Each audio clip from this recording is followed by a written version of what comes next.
You're listening to the Blues and Arts Hour on 103.9 WYAB, brought to you by Blue Cross Blue Shield of Mississippi and Small Town Music. I'm Chris Davis, your host. So I'm a Mississippi girl, born and raised, so still there now. But anyway, I used to live close to Memphis, and I was part of a project, or still am part of a project, called Musicians for Le Bonheur, and we donate songs, and they put them together in a compilation album, and the proceeds from the album go to benefit the hospital. So anyway, like I said, from Mississippi, I grew up in a small town, moved back to that small town. But anyway, this is a little song I wrote. It's called Roots and Wings. It's about having your roots and kind of spreading your wings and go, but always remembering where you come from.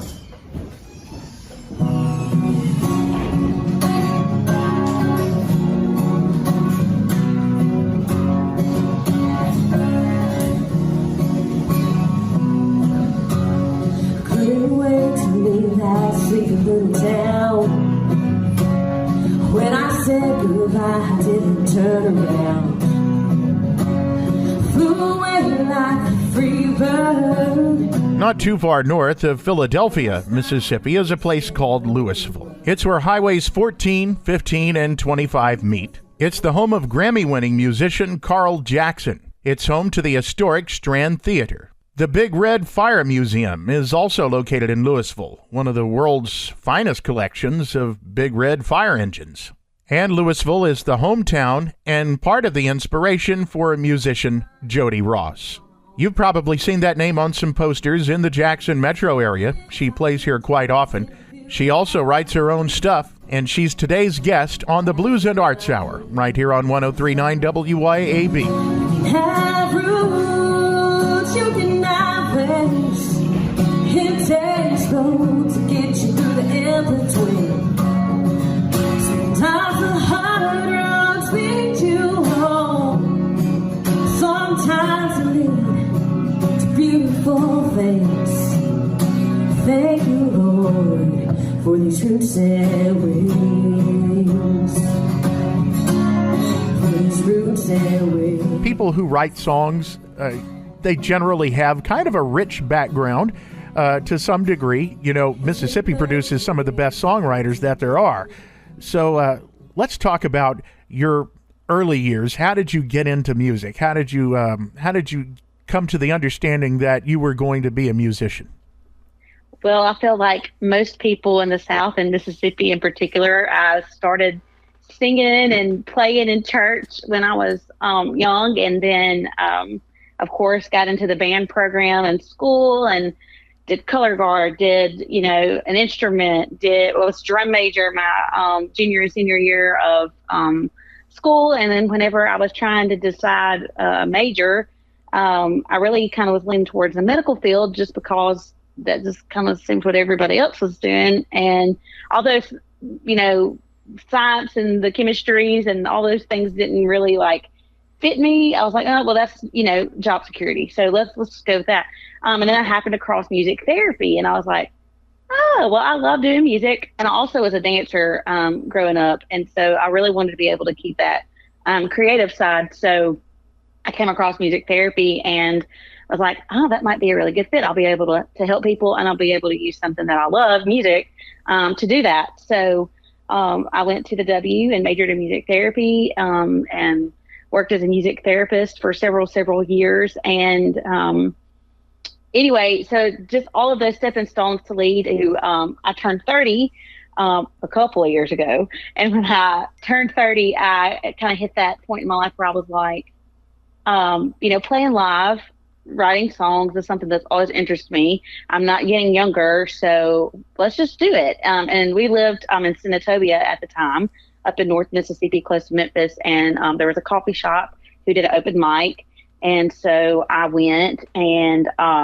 played, cover songs mostly, but then I got brave and played an original song or two, and somebody, I don't know who to this day, but back in 2019, somebody heard one of my original songs and nominated it for the Mississippi Music Awards, which I had no clue was even a thing. And my song won that year for Best Original Song. So that just kind of snowballed into where I am now with all of my songwriting and all the things that I get to do. Which song was it that won? It's actually not even recorded. I don't even have it out where you can stream it, but it's called My Favorite Memory is the name of the song. Maybe you can do a video and put that out on your YouTube channel. Oh, it's for sure out there. I'm not sure if it's on my YouTube channel or not, but it's definitely on social media, so I'll have to check that out. Tell me about music therapy, because we get a lot of people on here who write songs and who do music, but not a lot of people are musically employed in their everyday endeavors. So what is music therapy like? So I'm actually not employed as a music therapist anymore. I still have my certification and still able to practice if I wanted to. But music therapy uses music interventions for like physical therapists or occupational therapists, speech therapists would use their interventions. Music therapists use music to just accomplish different goals for a client or for a patient in various settings, nursing homes, schools, mental health facilities, to, you know, maybe work towards memory, work towards even, you know, physical needs, work towards just processing different emotions and things like that. Music, I feel like without, you know, the music therapy, you know, facet of it, music in general reaches all people. Everybody can relate to music in some form or fashion. And so I feel like music kind of transcends boundaries that maybe other types of therapies, you know, have these, you know, rigid boxes that they have to fit in and do. Music can kind of transcend those and work hand in hand with other therapies as well. But when I was working as a music therapist, I worked for adults who had special needs, intellectual disabilities, diagnoses ranging from Down syndrome, autism, just, you know, intellectual disabilities in general. So it was a wide range of functioning levels and needs, but it was really neat to be able to reach people's lives and enrich their lives through a creative standpoint. You know, just to think about, you know, it wasn't that long ago in like, you know, 50s where people didn't really quite understand disabilities. And we've come quite a long way with that. But there was still a group of people at this facility who had probably been told, no, you can't do this, you can't do this all their life, but being able to introduce them through different creative outlets and music therapy being one of those, to being able to like, yes, you can, like, there's no right or wrong to this. Like you can make music, you know? So it's a lot of improvisation too, to music therapy, just one of the interventions that music therapists use and kind of to foster some creativity and, you know, personal growth. So yeah, it's a really neat field. Did the people who were patients, the people who were recipients of the musical therapy, did they actually get to play instruments and you teach them, or was it something where you played and they sang, or what? How did that work? It's a good mix of that. So actually, the residents or the clients, they when they received music therapy, not everybody got it. It's just kind of like physical therapy. If you don't need it, then you don't receive it. So if they were in need of that, like they would go through an assessment prior to like receiving interventions, and we kind of like see like how their motor skills were, how their listening skills were, their language, their response to questions, you know, things like that using music.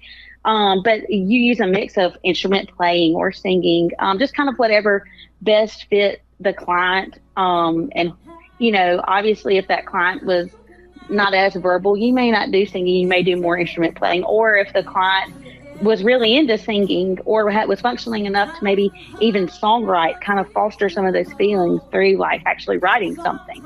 So it's just a wide range, like I said, of different things that you can do and reach people through music therapy. I bet you didn't think you'd be talking about music therapy in this interview, did you? I didn't, but I absolutely love it. I could go on and on and on.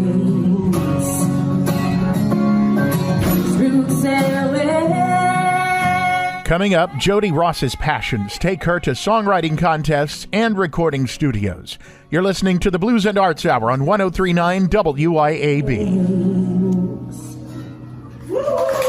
You've got the Blues and Arts Hour on 103.9 WYAB, brought to you by Blue Cross Blue Shield of Mississippi and Small Town Music. And today, you're hearing Jodie Ross from Louisville as she takes you on her journey from music therapy to songwriting, and you now get to hear one of her original songs. it sounds just kind of like this is a person's life. This is a love affair. This is finding a person's partner, a person's mate, and it was to me when I first heard it, kind of a pop country song, but it's about something that everybody can relate to. Right. And with that one, again, play on words kind of came into mind. I was watching the College World Series, not this year, but last year, when LSU won. And I was like thinking again of all of these metaphors and things that come along with baseball. And I was like, okay, this could be a fun song. Again, doesn't necessarily, it's not a personal like attachment to anything. Yes, I used the Cats team name in there. That was I went to Louisville High School. We were the Wildcats.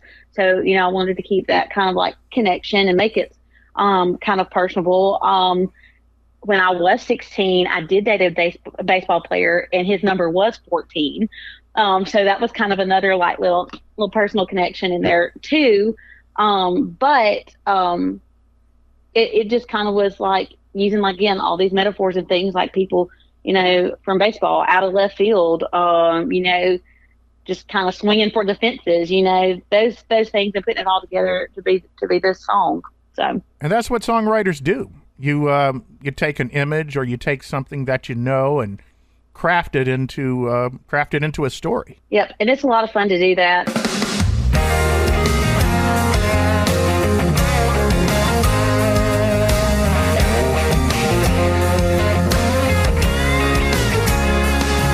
I remember that summer, let me wear your baseball number. I was 16, wearing 14 for the Cats.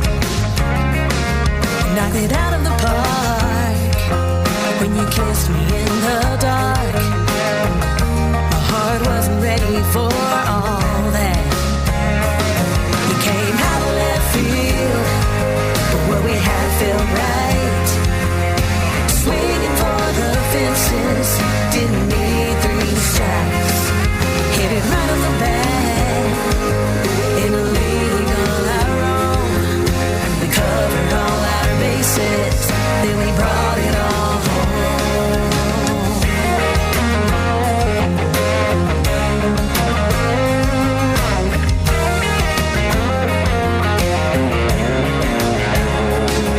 Cause the end of July, bottom of the ninth, in a game of summer love. Would we forfeit and call it quits, leave it all on the field? You can't throw away something so real. You came out of left field, but what we had felt right. Swinging for the fences, didn't need 3 strikes. Hit it right on the bat, in a league on our own. We covered all our bases, then we brought it all home.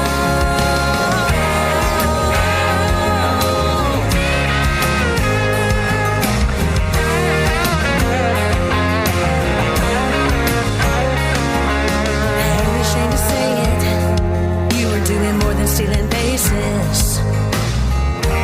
You were stealing my heart too. Who knew that summer would be a doubleheader? You give me a diamond on the diamond next June. You came out of left field, but what we had felt right.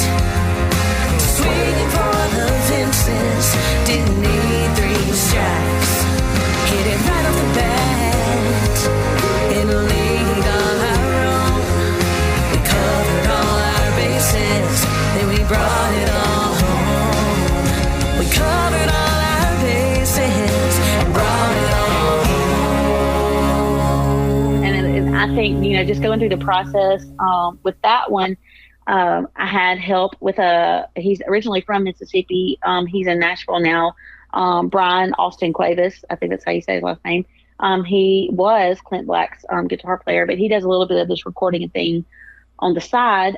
He helped kind of instrumentate that song. And then we let the guys at Eternal Beyond Studio down there in Jackson kind of further mix it and master it to be what it is now. So anyway, but it's fun to, when you craft something, to carry it even further through the recording process and hear that final product. It's just really rewarding. Well, I want to talk a little bit about your time at the W. I've had people on from Ole Miss. I've had people on from Delta State, Jackson State. I don't think I've had anybody else on from the W, though.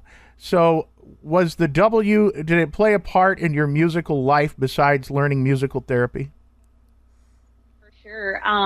The W is a very small public school, which, where I'm from, the choices were you went to East Central. That was kind of like the next step. You went to the community college, or you went to East Mississippi.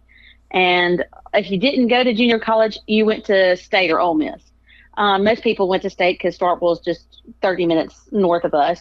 And anyway, so I was just like, I'm not sure. I was ready to meet new people and spread my wings a little bit. So the junior college thing was not really my preference. So, but I also really love the idea of being in a small school. And now, granted, music therapy, there's only 2 degree programs in the state of Mississippi, one being the W, a public university, and one being William Carey as a private university. So tuition actually kind of played a part, and scholarship as well into where I went.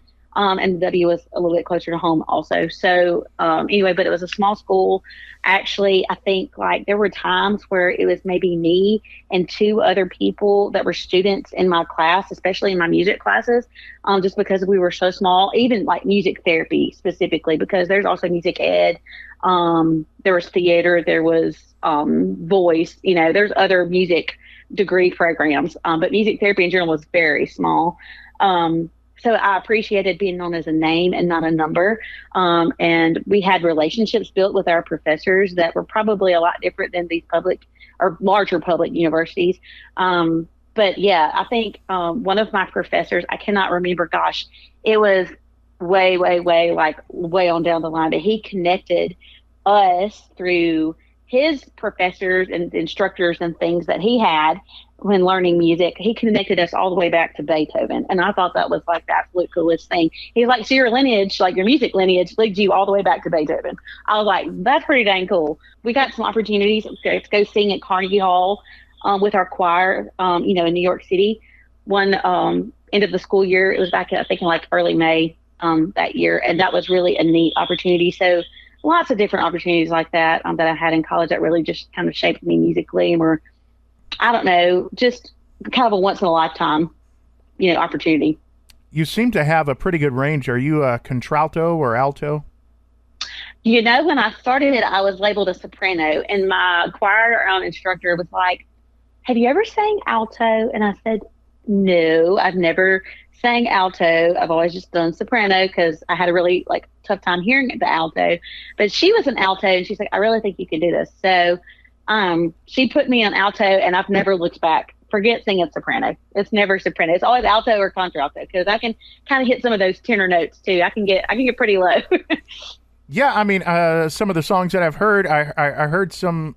I guess there was one, not Bless Your Heart, but another one that you sang where it was pretty low, and I was thinking about somebody like Stevie Nicks, who is a contralto. Oh yes.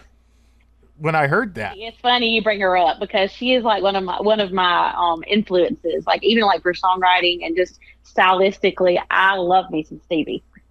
Coming up, more of those influences and what makes Jodie Ross tick on the Blues and Arts Hour on 103.9 WYAB. You're listening to the Blues and Arts Hour on 103.9 WYAB, brought to you by Blue Cross Blue Shield of Mississippi and Small Town Music. I'm Chris Davis, your host, and this week you're taking a musical journey with Jodie Ross, from musical therapy to songwriting. And if you're just joining us, we were just talking about musical influences, in particular, Stevie Nicks. Well, I don't know anybody who would say that, Stevie's not great. But right. I could be wrong. There are people out there who are haters, but, Stevie Nicks is one of my favorites as well as an interpreter. And a She's songwriter. wonderful. She's a fantastic songwriter. Let's For go ahead sure. and talk about your instrumentation. You said you were in the band in school. What did you play in school? I played clarinet. What made you want to play the guitar? Okay, so one of my favorite singers, I say she was like Taylor Swift. She was not like Taylor Swift at all, but she was the girl with the guitar when I was in high school, and that was Michelle Branch. And she was just coming out kind of like on the pop charts or whatever, and she just really stood out to me. And I was like, okay, I'm a girl, like not many girls play the guitar. I was like, I want to learn to play the guitar. And I was like kind of in that teenage angsty stage. And I was like, I'm going to write some songs, with when I learned to play guitar. And anyway, but she kind of was the person I saw. And I was like, if she can do that, I can do it. And so I picked up guitar. I picked it up pretty quickly. And then, again, like I said, the songwriting didn't come till later. I wrote songs, but they're like in a notebook at my mom and dad's house somewhere. It probably needs to stay hidden. But anyway, so like I didn't really take the whole songwriting thing seriously until I got to college, and we had to do some songwriting as, part of our music in therapy and just music in general in our classes. So anyway, but yeah, she was the person that I just kind of was like, yep, I think that I want to do that. I want to pick up the guitar. And she's changed stylistically a couple of times as well. She kind of went, she was in a country duo with Jessica Harp. They were known as the Wreckers for a little bit. And then she since, I think, come out with like a little solo project a couple of years ago. It's more of like on the indie alternative style. So yeah, she's definitely was the person that kind of fostered that, guitar playing and everything. Now another Jodie Ross original. This one based on a saying, well, that we all say here in the South. I will say that all of your stuff sounds immaculate. It sounds like there was a lot of work that went into the production. Oh, for sure. And then I think I know a lot of people probably record Bless Your Heart was actually recorded in a home studio. Nothing Good was recorded in a home studio, but more so a little more professional home studio than Bless Your Heart. Bless Your Heart was recorded during 2020 when there was nothing else to do but be at home. And like I said, I just won that award in 2019, and I felt like I needed music out there because things were kind of just like taking off really fast, and I didn't have anything. So it was just released, and we did the best we could with it. But then like every time it's kind of been a step, better. But yeah, it's really a process. I think some people think, oh, you just go in your room, you just record, and you can. But just the whole like production process and really shaping and really taking the time to baby a song, if you will, it's just rewarding when you release it and people appreciate it. Like I said, I'm from Mississippi, and down here in the South, we have all of these little quirky phrases that we say. And so one day I was sitting and I was like, let's take all these funny little phrases and mesh them together and see what we can come up with. So this song is appropriately titled Bless Your Heart.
this shit fit on you?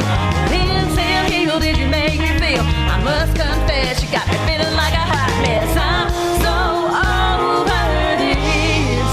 Go on and tell your mom and them. Don't let the door hit you where the good Lord split you on your way out. You can kiss my grits, talking that shit for you, darling. Sugar, sweetheart, yeah. You're gonna make me lose my religion. You're gonna have to come to Jesus' meet and for God's my ugly, so I'll just have to say, bless your heart. Bless your heart. Bless your heart. Relating back to the music therapy thing, when you started songwriting, you mentioned you did that as part of your music therapy curriculum. Did you find that therapeutic for you? Oh, absolutely, for sure. Just being able to put down, how you feel on paper and put something with it. Now, and that's one thing I've had to learn. Like, do you have to share it every time? No. Does it have to sound perfect every time? No. And just kind of getting past that block. But there were times, and especially my I think junior and senior year of college, I lived alone. I had a little apartment by myself, me and my dog, and sometimes when I get bored, you just pull out the guitar, you play and you write, and you may not write a whole song, but just a verse, or just get out whatever you're feeling. And so very therapeutic. You've been in a lot of contests. Is that kind of, you mentioned that was kind of where your songwriting and singing career started, was a contest. Mm-hmm. Do you enjoy competing? Yeah, I do. I'm a little competitive. And I think a lot of that stems from, like I mentioned earlier, I grew up dancing, and I was a competitive dancer, and we did dance competitions all the time. And, danced in group routines, solo routines, and so I was pretty hardcore with that. And then of course, in bands you do band contests. As a drum major, you get your ratings and your rankings and things like that. So I definitely have a competitive streak, that's for sure. Well, I sense a little bit of sass in some of the stuff that you write, maybe kind of like in the style of Miranda Lambert in a way. Oh my gosh, it's funny you bring her up too, because she's another favorite. So you're just hitting all the faves. Well, I hear it in your music. In particular, Bless Your Heart. Got me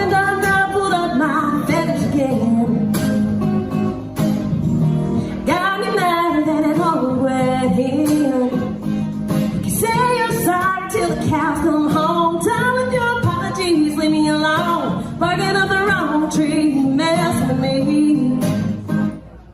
Let the door hit you where the good Lord split you home. The way out, kiss my friends, talking that shit. Say it, darling, sugar, sweetheart, yeah. Gonna make me lose my religion. Gonna have to come to Jesus, me and God like ugly, so I just have to say, bless your heart. Coming up, teaching, being a mom, and songwriting. You're listening to the Blues and Arts Hour on 103.9 WYAB. You've got the Blues and Arts Hour on 103.9 WYAB. Brought to you by Blue Cross Blue Shield of Mississippi and Small Town Music. You're as close as heaven as I'll ever be. I don't want to go home right now. It's all I can taste is this moment. All I can breathe is your light.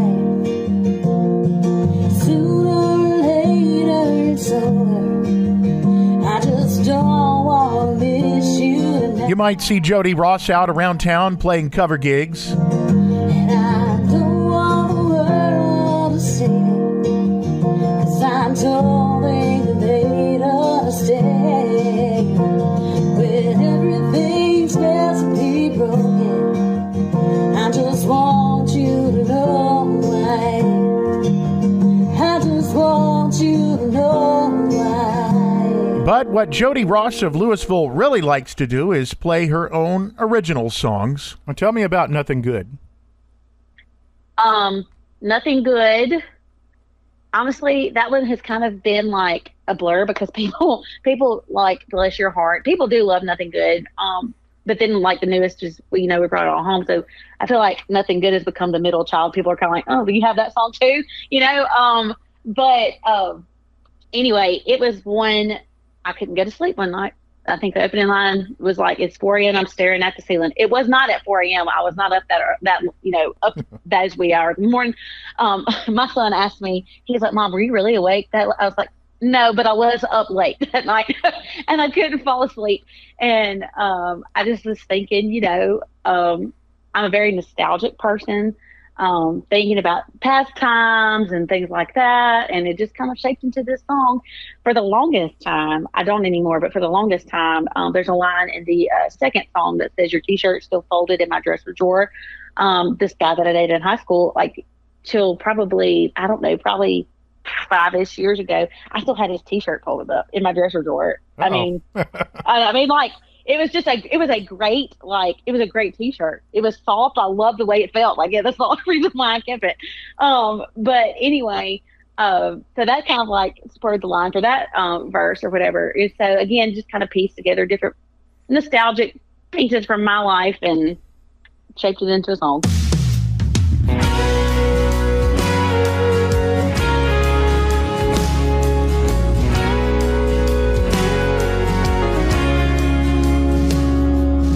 4 a.m. and I'm staring at the ceiling, wide awake 'cause I can't stop dreaming of you. I still feel the way your hand held mine, and how your lips used to kiss me goodnight. There's nothing good about goodbye. You left me all broken inside. I know you think I'm doing fine. There's nothing good about goodbye.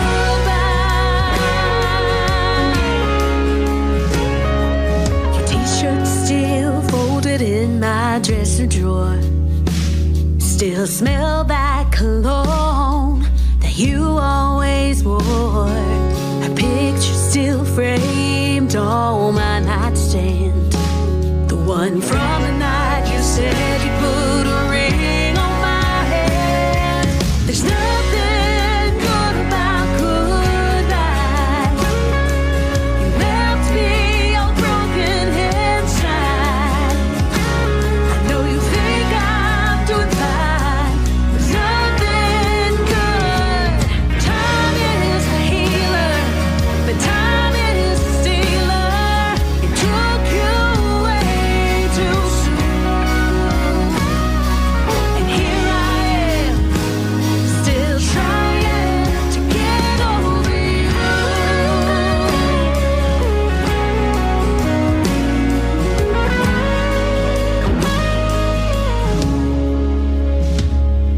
There's nothing good about goodbye.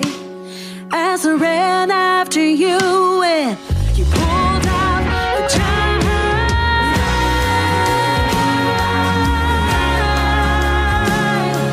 you left me all broken inside.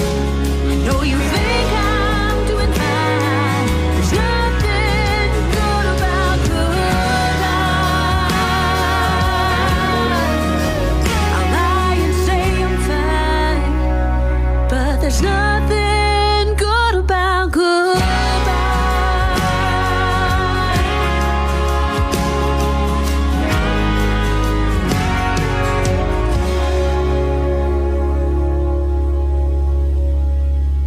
What is it like being a performer with a family?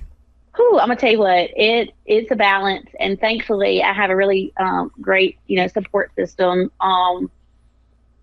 and that allows me to go and play and things like that. Now I'm very strict to myself as to how much I do go and play, what hours I go and play, what the set time is. I don't like to play super late just because I do travel a lot by myself. And two, I have a 15-month-old, so there's still times where he's up in the middle of the night, and it just makes for a really long night if I'm out really late.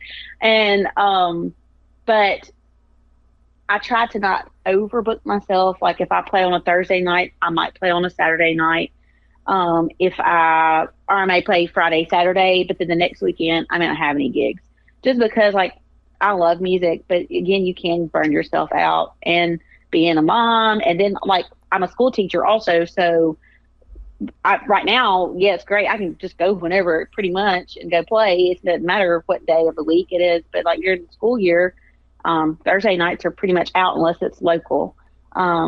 So it's hard sometimes to juggle because the gigs are there, but then, you know, this is not my full-time job. This is really just like a side gig that turned way into much more than I ever thought it was going to. And so, yeah, it's a balance for sure. You ever have any students come to your gigs? Let me think. I haven't had. Well, when I play festivals local, I will have students come to those.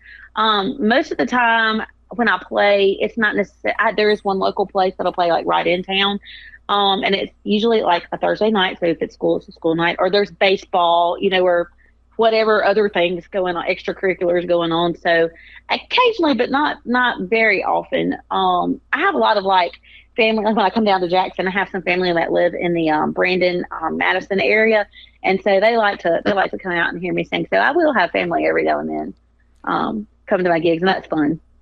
So if everybody listening wants to become fans, family, and come to your gigs, where can they find your music? They can go to Jodie, and that's Jodie, Ross Music on Facebook, Instagram. You can find me on the TikTok. But I post a lot on Instagram. I have a website as well, www.jodierossmusic.com. And I list all of my live shows there. You can find those all the time. And then I post, you know, my shows as they come up every week on my socials. So, yeah. I can't love you. Heart can't break. I can't even feel how it felt. Feel so much myself, my whole body aches, and I can't unknow this. Lord, I wish I knew how. I can't unlove you. So come love me for now. I can't unlove you. So come love me for now. That's from Jodie Ross's TikTok. You're listening to the Blues and Arts Hour on 103.9 WYAB, where we love to feature artists from Mississippi. Some play cover gigs from Gulfport to Greenville, and others play original songs all over the world. It's brought to you every week by Blue Cross Blue Shield of Mississippi and Small Town Music. Be sure to tune in next Friday for another edition of the Blues and Arts Hour here on 103.9 WYAB. I'm Chris Davis.